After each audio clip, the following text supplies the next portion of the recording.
அனைவருக்கும் வணக்கம். மதுரை லோயோலா வலைக்காட்சி வழியாக மீண்டும் உங்களை சந்திக்கிற நான் ஸ்டீபன்.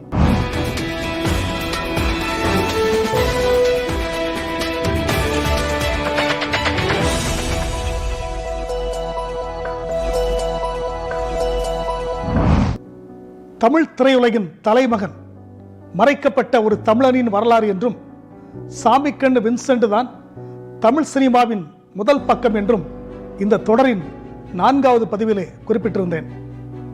இந்த வரிசையிலே மலையாள சினிமாவின் தலைமகன், முன்னோடி, முதல் பக்கம் யார் என்று சொன்னால் பலரும் வியப்படைவார்கள். இவரும் ஒரு தமிழர் தான். இவரது பெயர் J.C.. Daniel. Joseph Chellaiah Daniel என்பதன் சுருக்கம்தான் ஜே.சி. டேனியல். மலையாள திரையுலகின் தந்தையான ஜே.சி. டேனியல் அன்று திருவாங்கூர் சமஸ்தானம் என்று அழைக்கப்பட்ட அகஸ்தீஸ்வரம் தாலுகாவிற்கு உட்பட்ட கன்னியாகுமரியில் பிறந்தவர். கேரளாவின் முதல் ஸ்டுடியோ எனப்படும் படப்பிடிப்பு தளத்தை நிறுவியவரும் இவரே. தனது முதல் படத்தை இவரே தயாரித்தார், இவரே இயக்கினார், இவரே தொகுத்தார், இதில் இவரே நடிக்கவும் செய்தார். இந்த முதல் படத்தின் பெயர் விகதகுமாரன். இந்த மௌனப்படம் வெளியான ஆண்டு 1928.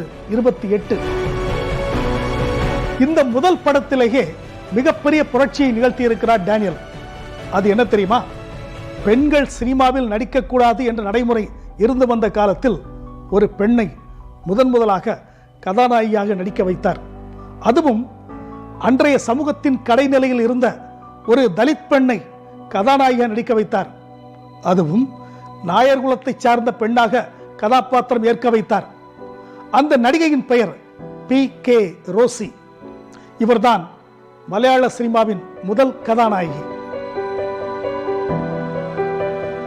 ஒரு பெண்ணை திரைப்படத்தில் நடிக்க வைத்ததற்காகவும், ஒரு தலித் பெண்ணை நாயர் சமூக பெண்ணாக காட்டியதற்காகவும் சாதி வெறியர்கள், பழமைவாதிகள் கோபம் கொண்டு அத்திரைப்படம் வெளியான திரையின் மீது கற்களை வீசி கிழித்தெறிந்தார்கள். கதாநாயகி பி.கே. ரோசியும் தாக்குதலுக்கு உள்ளானார். இவற்றையெல்லாம் மீறி கொல்லம், திருச்சூர், தெல்லிச்சேரி, நாகர்கோயில் ஆகிய ஊர்களில் இப்படம் திரையிடப்பட்டிருக்கிறது. ஆனால் வணிக ரீதியாக இப்படம் வெற்றி பெறாததாலும், நிறைய பொருளாதார இழப்புகளை சந்தித்ததாலும் திரைப்படத்துறையை விட்டே விலகி திருநெல்வேலியில் உள்ள பாளையங்கோட்டையில் பல் மருத்துவராக பணியாற்றியிருக்கிறார் டேனியல். மேலும் தனது இறுதி காலத்தை அகஸ்தீஸ்வரத்தில் செலவிட்டதாகவும் அறிகிறோம்.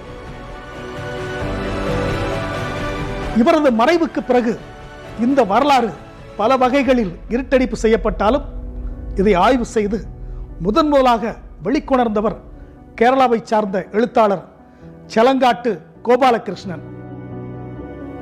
இதில் பாராட்டத்தக்க தகவல் என்னவென்றால், ஜே.சி. டேனியல் தான் மலையாள சினிமாவின் தந்தை என்ற உண்மை வெளியான பிறகு மலையாள திரையுலகம், கேரள அரசும் அவருக்கு உரிய மரியாதையை செலுத்தினார். கேரள அரசின் பண்பாட்டுத்துறை ஜே.சி. டேனியல் பெயரால் விருது ஒன்றை ஏற்படுத்தியது. மலையாள சினிமாவின் வாழ்நாள் சாதனையாளர்களுக்கு இந்த விருது வழங்கப்படுகிறது.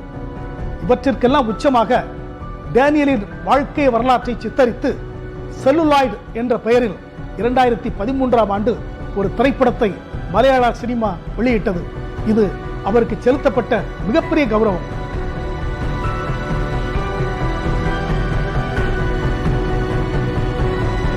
செல்லுலாய்டு என்ற இந்த திரைப்படத்தை இயக்கியவர் கமல் என்கிற மலையாள இயக்குனர்.